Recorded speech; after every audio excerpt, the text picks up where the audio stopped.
Madam, అంటే నిన్న జగన్మోహన్ రెడ్డి గారు కొన్ని వ్యాఖ్యలు అయితే చేశారు. బర్రెలెక్కకు వచ్చిన ఓట్లు కూడా పవన్ కళ్యాణ్ గారికి జనసేన పార్టీకి రాలేదు. ఆయన రేపు ఆంధ్రాలో ఎలా పోటీ చేస్తారు, ఆయనకి ఇక్కడ ఏముంది అని చెప్పి అన్నట్టుగా ఆయన కొన్ని వ్యాఖ్యలు అయితే చేశారు మేడం. దాని మీద ఏంటి మేడం, ఏంటి మీ స్పందన?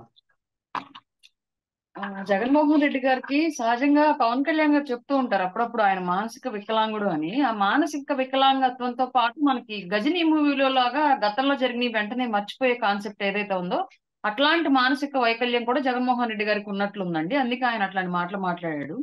ఎందుకంటే జనరల్ గా ఏ పార్టీ అయినా సరే కింది స్థాయి కార్యకర్తలు చేసే క్రిటిసైజ్ వేరుగా ఉంటది. పై స్థాయి నాయకులు చేసే క్రిటిసైజ్ వేరుగా ఉంటది.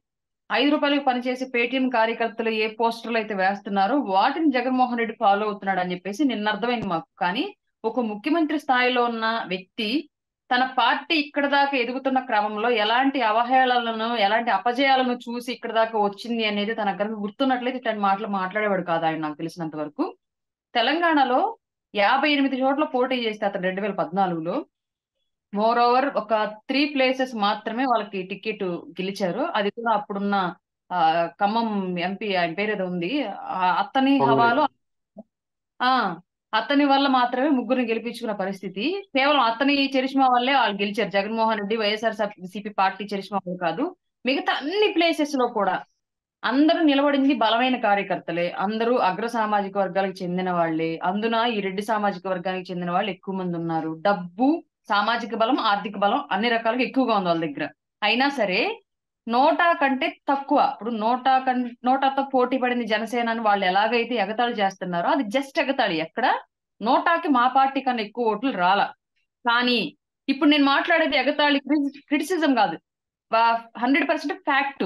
ప్రతి నియోజకవర్గంలో కూడా నోటా కంటే తక్కువ వచ్చాయి వైఎస్ఆర్సీపీ పార్టీకి. ప్రతి అభ్యర్థికి నోటాకే ఎక్కువ ఓట్లు వచ్చాయి, వైఎస్ఆర్సీపీ పార్టీ అభ్యర్థికి తక్కువ ఓట్లు వచ్చాయి. వీళ్ళు బీఆర్ఎస్ లాగా, కాంగ్రెస్ లాగా ఈ నోటా కూడా ఇది ఒక పార్టీ ఎట్టుందని చెప్పేసి ఈ పార్టీతో మనం పోటీ పడేలాగా లేము, అన్ని నియోజకవర్గాలను మనతో పాటు ఈక్వల్ గా మనకన్నా కొంచెం ఎక్కువగా వస్తుంది, ఈ నోటా దాడి తట్టుకోలేకపోతున్నాం మనం అని చెప్పేసి అది కూడా పార్టీగా భావించి అసలు ఆ రాష్ట్రంలోని పార్టీ లేకుండా జెండాతో సహా పీక్కొని వచ్చిన వ్యక్తి జగన్మోహన్ రెడ్డి. అది అట్లా పెడితే బరిలక్కతో కంపేర్ చేసేటప్పుడు కొంచెమైనా బుద్ధి పెట్టి ఆలోచించి బహిరంగ సభలో మాట్లాడి ఉండాల్సింది. ఆ అమ్మాయి వాళ్ళ నాన్న అతి సామాన్యుడు.